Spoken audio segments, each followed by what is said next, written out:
Assalamualaikum warahmatullahi wabarakatuh. Jamaah dimanapun berada, jangan lupa dukung dan tonton terus channel Masjid Agung At-Taqwa Kota Cani. Tonton, subscribe, like, share, and comment. Assalamualaikum warahmatullahi wabarakatuh. Alhamdulillahirrabbilalamin. Baik jamaah maghrib yang dimuliakan oleh Allah, kita lanjutkan kajian kitab Kasyifatus Syaja Sarah Sabinatun Najah, masih dalam bab Toharah. Karena sempat terpotong Idul Adha, kita lompat ke fikih kurban, padahal masih dalam fikih Toharah.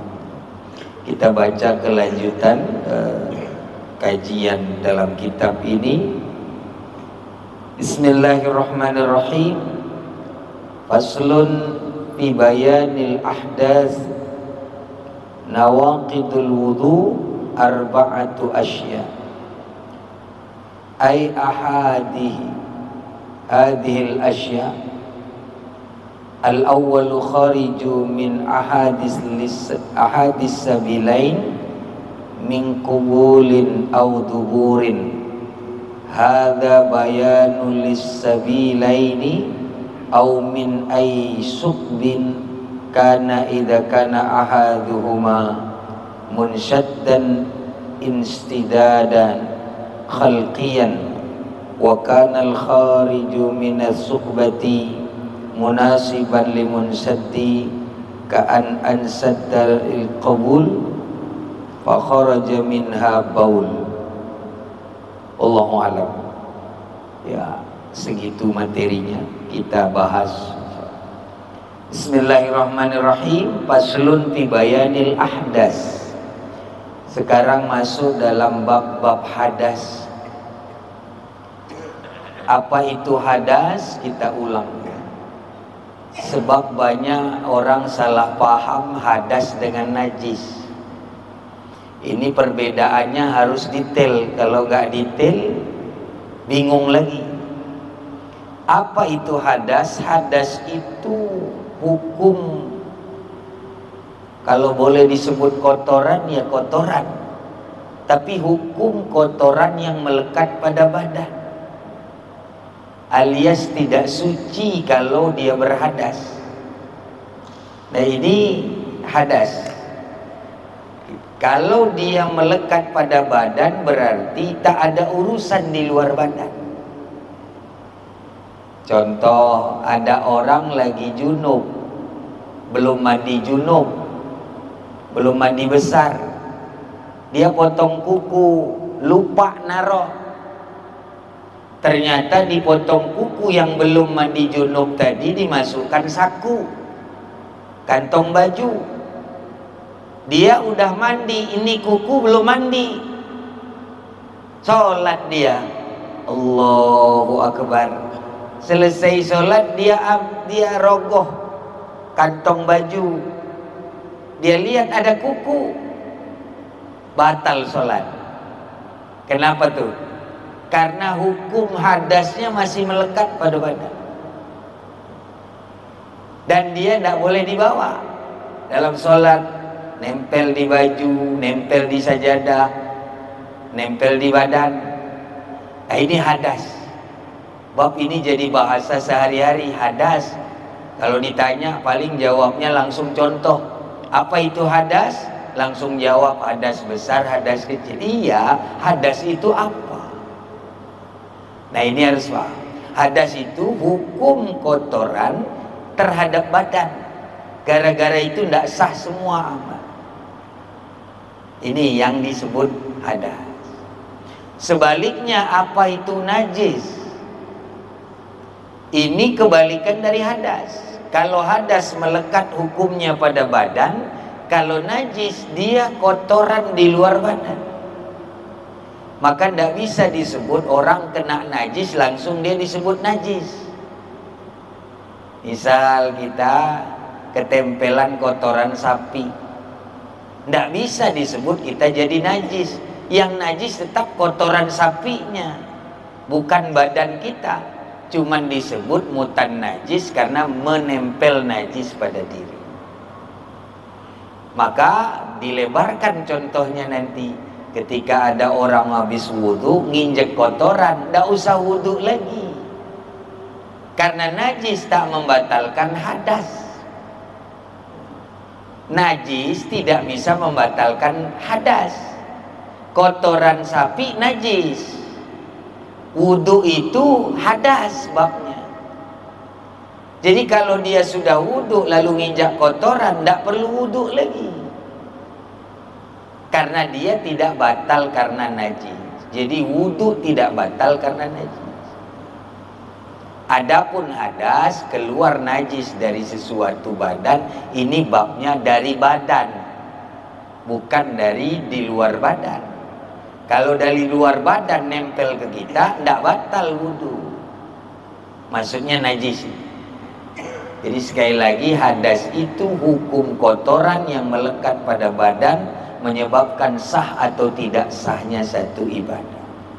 Kalau najis, kotoran di luar badan yang gara-gara dia ketempelan badan tidak sah ibadah, tetapi dia tidak menjadi najis. Badan tidak menjadi najis. Jadi ini perlu diulang supaya bisa masuk bab berikutnya. Baik ibu bapak jamaah maghrib yang dimuliakan oleh Allah, kita lanjutkan. Ini babnya tentang hadas. Yang pertama, hadas yang berkaitan dengan wudhu, yang membatalkan wudhu. Perkara wudhu sudah kita bahas, tapi yang membatalkan wudhu belum. Dijelaskan oleh Syekh Salim bin Sumer dan Imam Nawawi Al-Bantani bahwa yang membatalkan wudhu, nawaqidul wudhu, ada 4 perkara. Jadi tidak lebih dari 4 yang membatalkan wudhu. Kalau ada yang lain-lain ragu apa batal apa enggak, ya ini harus yakin tidak ada lagi yang membatalkan wudhu kecuali 4 perkara. Banyak orang lagi wudhu ngomong dikira batal. Bicara sambil wudhu tidak batal. Wudhu sambil maaf cakap tanpa busana tidak batal. Ini yang membatalkan wudhu. Apa jika perkara yang membatalkan pahala lain lagi? Ini yang pertama, kata beliau, ay ahadu hadhil asya al-awwalu khariju min ahadil sabilain min kubulin au duburin. Keluarnya sesuatu dari 2 jalan. Keluarnya sesuatu dari 2 jalan. Yang pertama kubul, kedua dubur. Ini yang membatalkan wudhu yang pertama. Bagaimana penjelasannya? Yang keluar dari kubul atau dubur ini ada 3 macam. Yang pertama terkait tentang kubul dan duburnya dulu. Normal apa tidak normal? Itunya dulu yang dikaji dalam kitab. Misal ada orang sumbat, tertutup kubulnya, naudzubillah, atau tertutup duburnya. Satu. Yang kedua, terbuka kubul atau duburnya, tapi keluar dari jalan lain. Keluar najis, keluar hadas kecil tadi dari jalan yang lain. Padahal dubur kubulnya terbuka. Ini bab kedua. Bab yang ketiga, tertutup atau terbuka kubul tadi, tapi keluar dari jalan yang lain selain lambung. Keluarnya sesuatu hadas kecil dari jalan yang lain, tapi bukan di area lambung. Ini yang dibahas dalam keluarnya sesuatu dari 2 jalan. Kita masuk yang pertama. Yang pertama normal. terbuka kubulnya, terbuka duburnya, dan yang keluar sama dari yang biasanya dari jalan itu, ini hukumnya batal wudu. Yang kedua tadi, ada yang keluar dari jalan yang beda tapi keluarnya sama. Misal maaf cakap, keluarnya air kencing tapi keluarnya dari lambung, karena kubul duburnya tertutup. Buang air besar, buang air kecil dari lambung, entah karena dari sejak lahir atau memang dia kondisi sudah sakit. Yang ini juga batal. Keluarnya sama, yang keluar itu dari kubul dan dubur itu juga, dan keluar dia dari area lambung. Ini juga batal wudu. Yang ketiga, tidak tertutup, tidak sumbat, keluarnya beda. Kalau keluarnya sama, itu batal. Kalau keluarnya bukan air kencing, kalau keluarnya bukan BAB, padahal kubul duburnya normal, maka ini tidak batal.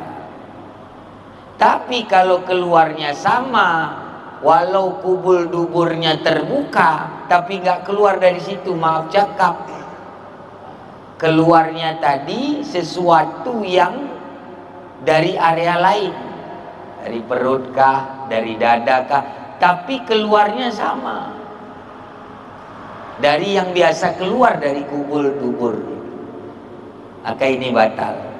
Satu yang tidak batal, apa itu? Jika kubul duburnya tertutup dan keluar sesuatu itu beda dari yang biasa atau sama dari yang biasa, sedangkan dia bukan di area lambung, tidak batal. Ini perkara keluar sesuatu dari dua jalan. Nah, ada bab khusus tapi bukan mazhab Syafi'i. Apa itu? Keluarnya angin. Keluarnya angin. Dalam mazhab Syafi'i batal. Mazhab Hambali, Maliki tidak batal. Keluar angin tidak batal. Jadi kalau lagi sholat terus keluar angin, mazhab Maliki tidak batal. Karena wudhunya tidak batal, ya sholatnya tidak batal. Tapi mazhab Syafi'i batal.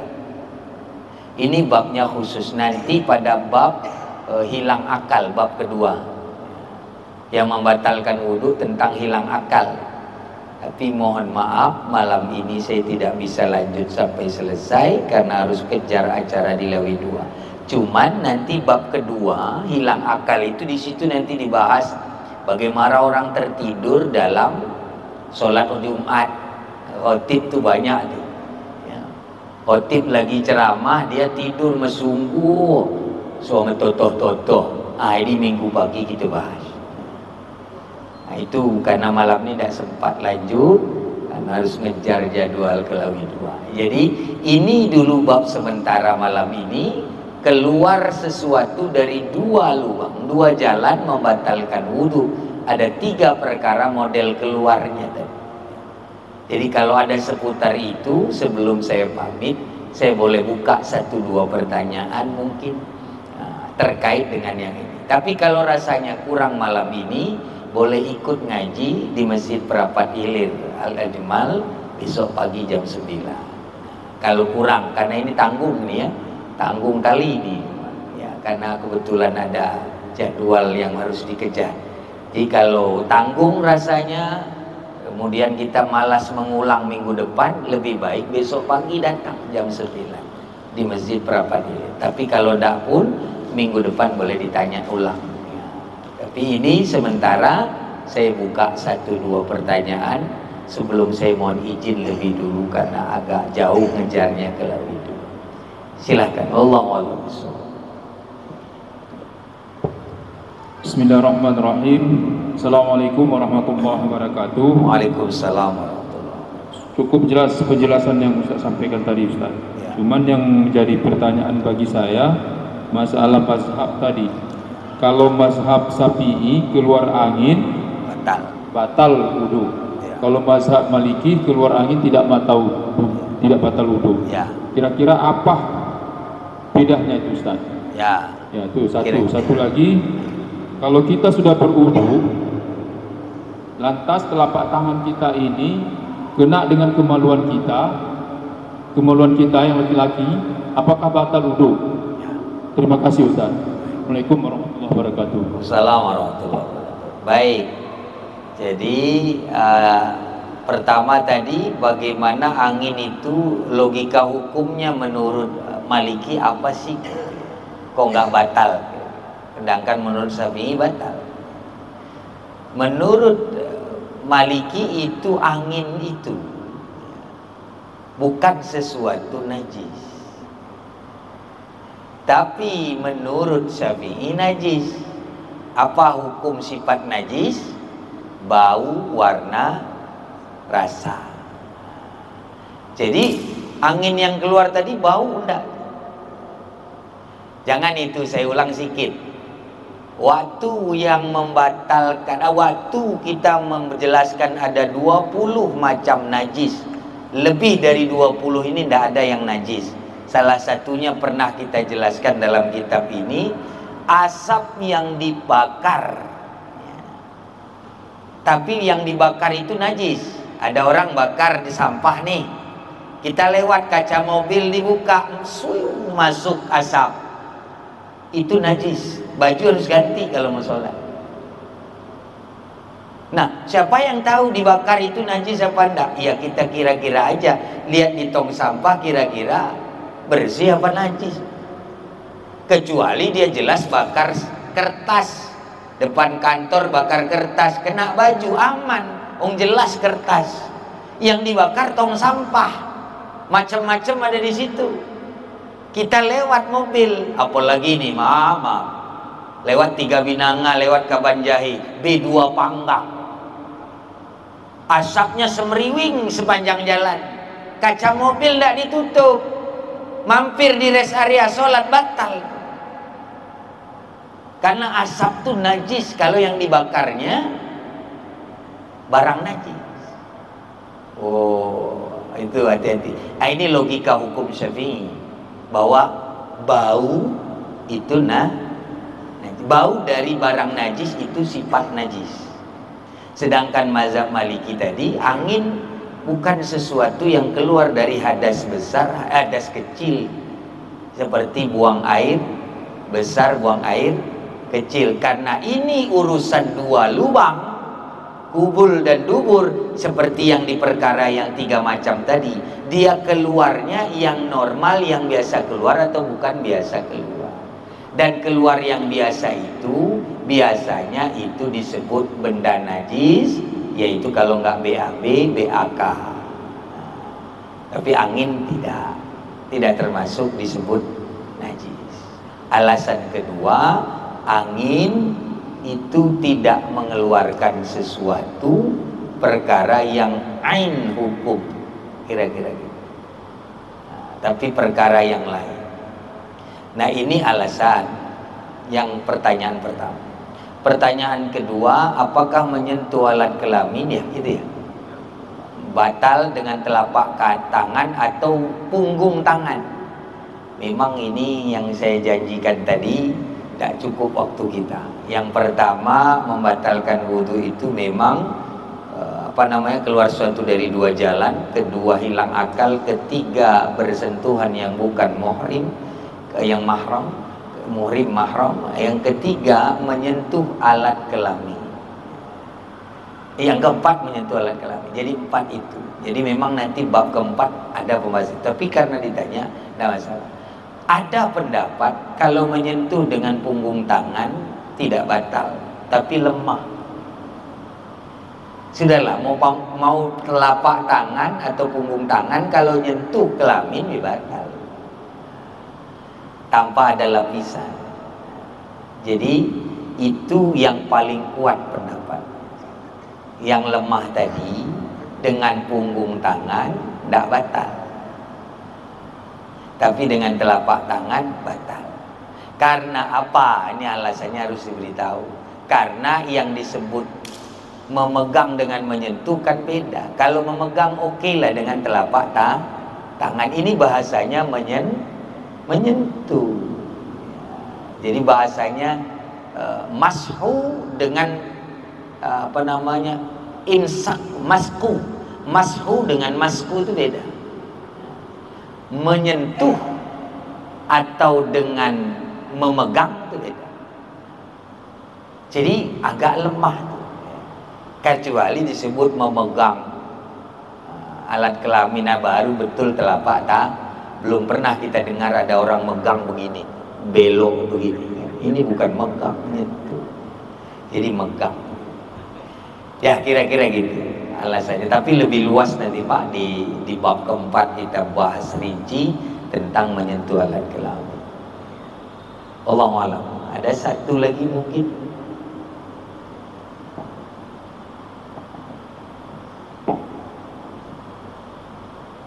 Assalamualaikum warahmatullahi wabarakatuh. Waalaikumsalam. Ya ini yang kami tanyakan di sini biar nggak terjadi khilaf nantinya. Ya. Apakah batal wudhu seseorang apabila dia muntah? Muntah itu yang pertama Ustaz. Dan yang kedua, umpama kita sholat di sini, lalu kita tergigit nyamuk, dan kita tanpa sadar terpukul nyamuk waktu sholat. Apakah itu batal wudhu atau batal sholat? Mohon penjelasannya Ustaz. Yang ini saja bisa kami tanyakan. Assalamualaikum warahmatullahi wabarakatuh. Waalaikumsalam warahmatullahi wabarakatuh. Yang pertama, muntah apa batal wudhu? Batal wudhu apa batal sholat nih yang dibahas? Batal wudhu. Muntah apakah batal wudhu? Tidak batal. Karena yang empat ini harus diyakini lagi, sekali lagi. Cuman 4 perkara ini yang membatalkan wudhu. Keluar suatu dari 2 jalan, hilang akal, bersentuhan dengan non muhrim, kemudian yang menyentuh alat kelamin. Selain itu tidak ada yang membatalkan wudhu. Muntah itu babnya najis. Nah kan, dapat lagi itu permasalahan tadi di awal. Najis tidak membatalkan wudhu. Muntah itu najis. Makanya saya tanya ulang tadi, membatalkan wudhu pertanyaannya atau membatalkan sholat? Kalau sholat batal. Lagi sholat muntah. Kalau dia telan tidak batal. Tapi kalau dia muntahkan, ya itu batal. Kalau tertelan dari tenggorokan, ya, kecuali udah muntah, ditahannya di mulut, telannya lagi, ya ini dihukumi makan minum. Itu bedanya. Tapi muntah, misalnya dia muntahkan tapi cokok maaf cakap, kena baju. Jangan baju badan aja dulu sampai sini, keluar dia dari mulut sampai di dagunya, batal sholat. Tapi dia tidak batal wudhu. Lagi-lagi harus diingat yang perkara pertama kita jelaskan tadi, bedakan hadas dengan najis. Kalau itu silap, lama-lama bakalan silap bab yang lainnya. Di situ khilafnya itu, membedakan hadas dengan najis belum ketemu, sehingga ketakutan kalau kena itu. Berarti dia wajib dicuci atau bagaimana Ustaz? Ya. Muntahnya wajib dicuci saja. Wajib dicuci itu pun kalau melakukan sholat. Kalau tidak mesti. Kalau tidak mesti, karena dia tidak batal. Misalnya yang mewajibkan suci dari hadas dan najis, semua amal yang mewajibkan harus suci dari hadas dan najis, maka tadi muntahan harus dicuci. Tapi kalau ada cuman misal nih yang tidak harus suci, seperti dia kemana ya, mau tidur lah gitu ya, tidur kan berwudu ya, tidak wajib suci dari hadas dan najis. Tapi kalau dia masuk masjid, megang mushaf, dia bernajis, ya tetap harus dicuci. Jadi hukum najis itu wajib dicuci, itu hukum najis. Kalau enggak dia berdosa. Cuman dia belum mempengaruhi amalan atau ibadah yang dia lakukan. Tapi paling dia terkena itu tadi. Kan bukankah kita dengar hadis yang sahih menyatakan salah satu azab kubur terkena bagi orang yang tidak menyucikan najis. Memang babnya istinja. Orang yang terkena percikan, disitulah yang digigiti oleh ular sujak di dalam kubur. Itu hadisnya jelas. Jadi kenapa Nabi lewat di sebuah kuburan menancapkan pelepah pohon korma, lalu mendoakan selama pelepah ini belum kering, jangan siksa almarhum di bawah ini. Karena waktu itu menjerit lagi digigit ular sujak. Kenapa? Dijelaskan oleh Imam Ghazali dalam kitab Bidayatul Hidayah. Kenapa orang ini menjerit di dalam kubur? Karena ternyata setiap dia buang air kecil tidak pernah jongkok satu, percikannya kena. Boleh berdiri asal percikan tidak kena. Itu. Kemudian istinja tidak selesai. Oh ini ajab kubur tuh. Kali-kali nanti bab takjiah kaji itu bab istinja. Karena itu azab kubur. Oh ternyata dasar. Sekali gigit hampir rasanya ribuan tahun sakitnya tidak hilang. Itu ular sujak. Nah itu salah satunya. Jadi kalau wajib dicuci terkait tentang hukum dosanya nempel najis, apa hukum siksanya tertempel najis. Tapi kalau dalam bukan perkara dia beribadah, ya dia cuci nanti boleh. Jangankan najis, hadas tidak perlu langsung cepat ya, kalau tidak ada perlunya. Orang mau mandi junub kalau masih dingin tidak usah, nanti aja habis sholat subuh, sebelum sholat subuh. Baik, kira-kira itu sementara. Kalau tanggung besok pagi boleh datang di Masjid Prapadilir insyaallah. Kita lanjutkan minggu depan insyaallah. Saya mohon izin lebih dulu karena harus mengejar jadwal yang agak jauh. Mohon maaf atas segala kekurangan. Wallahu a'lam bishawab. Semoga menjadi penyelamat dunia akhirat. Amin Allah. Hadanallahu wa iyyakum ajma'in. Wassalamualaikum warahmatullahi wabarakatuh.